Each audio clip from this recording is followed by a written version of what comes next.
तो good morning. आज आप देख सकते हैं कई डॉक्यूमेंट्स में लेकर के बैठा हूँ। तो मैं आज आप लोग को एक छोटा सा केस स्टडी है मेरा, जो मुझे लगता है कि आप लोग बहुत फेस करते होंगे वो प्रॉब्लम, लेकिन कहीं पर उसका सॉल्यूशन नहीं मिलता है, या फिर मिलता भी है तो प्रोसेस पता नहीं है, what are the steps to be taken, या फिर कैसे हम अपना वो। तो मेरा टॉपिक आज का जो है, मैं पहले टॉपिक बता देता हूँ। आज मेरा टॉपिक है, अगर एटीएम से आप कभी पैसा निकालने जाए और पैसा ना निकले और फिर भी आपके अकाउंट से पैसा कट गया हो, तो उस केस में आपको क्या क्या स्टेप्स लेना चाहिए और आपका पैसा वापस आप कैसे लें, उसके ऊपर में ये वीडियो है। तो बेसिकली क्वेश्चन जो मेरा है वो है how to recover your money from bank when money debited by bank through ATM but not dispensed. तो यही आज का मेरा टॉपिक है। तो ये जो घटना है ये हमारे साथ घटी थी, तो इसका पूरा डिटेल मेरे पास है, क्या क्या स्टेप्स हमने लिए। तो चलिए शुरू करते हैं कि सबसे पहले क्या करें। अगर आप किसी भी एटीएम से पैसा निकालने गए और आप पैसा, कभी कभी होता है कि आप पैसा निकालें तो आपने अमाउंट एंटर किया, पिन भी एंटर किया, लेकिन पैसा निकला नहीं, लेकिन आपके अकाउंट से तुरंत पैसा कट गया। तो आमतौर पे देखा जाता है कि वो जैसे संग क्रेडिट हो जाता है। जैसे तुरंत 10,000 आपने निकाला, तुरंत डेबिट हुआ, तुरंत क्रेडिट भी हो जाता है विदिन 24 डेज। और अगर नहीं होता है 24 डेज, अगर 24 आवर्स में, सॉरी डेज में बोलते, 24 आवर्स में अगर 24 घंटे के अंदर में पैसा आपके खाते में नहीं आता है, तो आपको सबसे पहले क्या करना है, आप जिस भी बैंक का एटीएम कार्ड रखे होंगे उसके पीछे देखिएगा, आपका एक टोल फ्री नंबर मिलेगा आपको। उस टोल फ्री नंबर पे आपको कॉल करना है। कॉल करके आपको एक कंप्लेंट रेज कर देना है वहाँ कि सर मेरा एटीएम में से हमने पैसे निकाले थे, वो पैसा मेरा डेबिट हो गया है अकाउंट से, लेकिन वो पैसा मिला नहीं है हमको। तो ये एक उनके पास चला जाएगा। तो वो लोग इसको 2-3 दिन में 72 आवर्स में वो लोग इसको रिफंड कर देते हैं। अगर इन केस वहाँ रिफंड आपको नहीं मिलता है तो आपको क्या करना है, आपको एक एप्लीकेशन जो है, एक हैंड रिटन एप्लीकेशन आपको अपने ब्रांच के मैनेजर को, अपने यानी होम ब्रांच जहाँ पर आपका खाता है, जहाँ पर आपका सेविंग अकाउंट या फिर करंट अकाउंट, जिसका भी आपका अकाउंट है जिस ब्रांच में, वहाँ पर आपको जा कर के एक रिटन एप्लीकेशन देना है मैनेजर को, ब्रांच मैनेजर को, और उनसे एक रिसीविंग ले लेना। लोग रिसीविंग नहीं लेते हैं। रिसीविंग नहीं लेंगे ना तो बैंक आगे आपसे पूछेगी कि आप क्या प्रूफ है कि आपने एप्लीकेशन या फिर एक रिटन कंप्लेंट ब्रांच में दिया है। तो उसके लिए आपको एक रिटन एप्लीकेशन देना है, साथ में उसका एक रिसिप्ट आपको ले लेना है। रिसीविंग कैसे लेंगे आप, उसी का एक फ़ोटोकॉपी करा लेंगे, जो एप्लीकेशन आपने लिखा है उसका फ़ोटोकॉपी करा लीजिए और ब्रांच मैनेजर से कहिए उस पर साइन करके एक मुहर डाल दें, वहाँ का एक स्टाम्प डाल दें। तो उस तरह से आपके पास एक रिटन एप्लीकेशन आ जाएगा। उसके बाद में आपको क्या करना है, फिर आप वेट कीजिए, 7 दिन वेट कर सकते हैं आप ऐसे। हालांकि आप ब्रांच मैनेजर से पूछ लीजिए कि कितने दिन हमको वेट करना है, और जितना दिन का वो टाइम देंगे उतना दिन आप वेट कर लीजिएगा। उसके बाद नेक्स्ट स्टेप आपको क्या करना है, उसी बैंक का साइट पे जाइएगा। जैसे कोई भी बैंक हो, आप मैं एग्जाम्पल के तौर पे यूनाइटेड बैंक ऑफ इंडिया के बारे में बात करता हूँ। तो आप कंप्लेन रेज किए बैंक होम ब्रांच में जा करके, वहाँ से आपको 7 दिन में आपका ब्रांच मैनेजर बोला कि पैसा वापस आ जाएगा, लेकिन नहीं आया। तो आपको क्या करना है, उस बैंक के वेबसाइट पे जाएंगे, वहाँ ग्रीवांस करके एक होगा, पब्लिक ग्रीवांस करके एक आता है, वहाँ पर एक सेक्शन होता है ग्रीवांस का। ग्रीवांस पे जाइए। ग्रीवांस पे जाने के बाद आपको वहाँ पर एक कंप्लेन रेज कर देना है। वहाँ कंप्लेन रेज कर देना, वहाँ पे अपना ट्रांजैक्शन नंबर, ट्रांजैक्शन डेट और कितना पैसे का आपका ट्रांजैक्शन था, अमाउंट इन्वॉल्व, वो वहाँ पर लिख करके आपको ग्रीवांस डाल देना है। एक ग्रीवांस डालने के बाद में आप कुछ दिन वेट कर लीजिए। उनका कोई फिक्स टाइमिंग नहीं है, लेकिन वो लोग विदिन 48 आवर्स, 2 दिन के अंदर में वो लोग आपका प्रॉब्लम या तो सॉल्व कर देंगे, नहीं तो केस क्लोज कर देंगे। अगर प्रॉब्लम सॉल्व लिख करके क्लोज कर दिए तो अगर आपके पैसा में खाता आ जाता है, अगर नहीं आता है, इन केस आपको वहाँ से भी पैसा आपको आपके बैंक में वापस आपके अकाउंट में नहीं आया, तो आपको क्या करना है, आप आरबीआई के कंप्लेंट पोर्टल में जाएंगे। आरबीआई में चले जाएंगे, तो साइट में चले जाएंगे, वहाँ पर फाइल्ड कंप्लेन आता है। फाइल्ड कंप्लेन में आप जाएंगे और उसका लिंक मैं आपको डिस्क्रिप्शन में डाल दूंगा।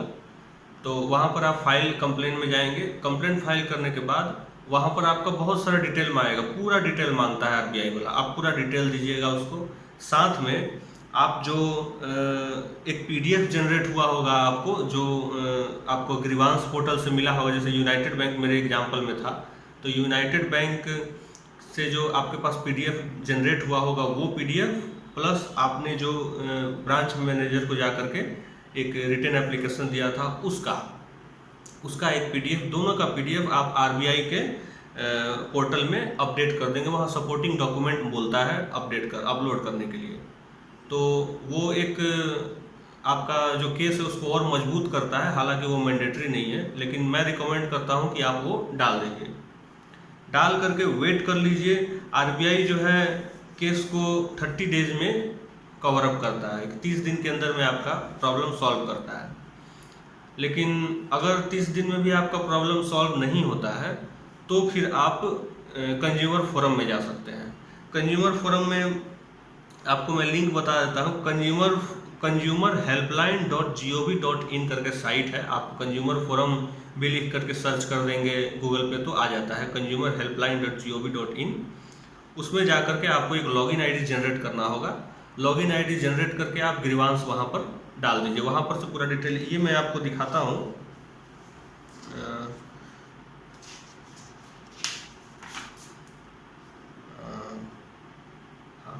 ये आपको दिख रहा होगा,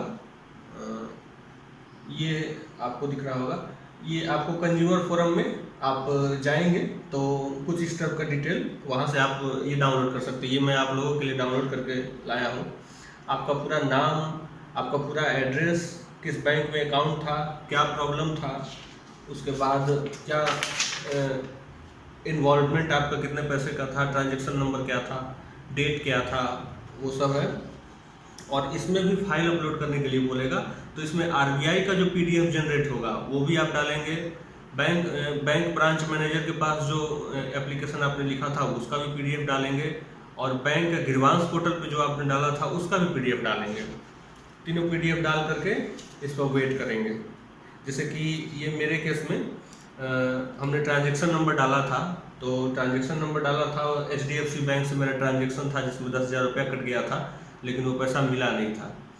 तो उसके लिए हमने पूरा कंप्लेंट लिखा, जिधर से HDFC के पास से ये ATM का रिसिप्ट है, ये पब्लिक को इशू नहीं होता है, ये बैंक वाला खुद रखता है। तो ये ATM का रिसिप्ट आप देख सकते हैं, हम लोग को वो दिए कि आपका पैसा यहाँ पर निकल चुका है, इस टाइप का वो हम लोग को दिए थे। तो ये आपको मिलेगा। और फिर आपको मैं दिखाता हूँ, ये कंज्यूमर फोरम का ही है। हमने कई बार कंप्लेन किया था कंज्यूमर फोरम में, क्योंकि हमारा प्रॉब्लम सॉर्ट आउट नहीं हो रहा था, इसलिए। तो ये सब कंज्यूमर फोरम का ही कंप्लेन है। ये भी बैंक ATM का रिसिप्ट है। तो कंज्यूमर फोरम में आप कंप्लेन करेंगे। कंज्यूमर फोरम वाला आपको अभी कोरोना की वजह से वो 10 डेज या मैक्सिमम 15 डेज ले रहा है, नहीं तो नॉर्मली वो विदिन 2 वर्किंग डेज आपका प्रॉब्लम सॉल्व करके केस क्लोज करते हैं। तो बहुत अच्छा उनका रिस्पांस रहता है, लेकिन अभी कोरोना की वजह से थोड़ा डिले हो जाता है। और ये रहा, जैसे कि मैं आपको दिखाता हूँ, ये यूनाइटेड बैंक ऑफ इंडिया आपको दिख रहा होगा, United bank of India grievance online करके। तो यहाँ पर हमने कंप्लेंट डाला था, तो उसका ये PDF है।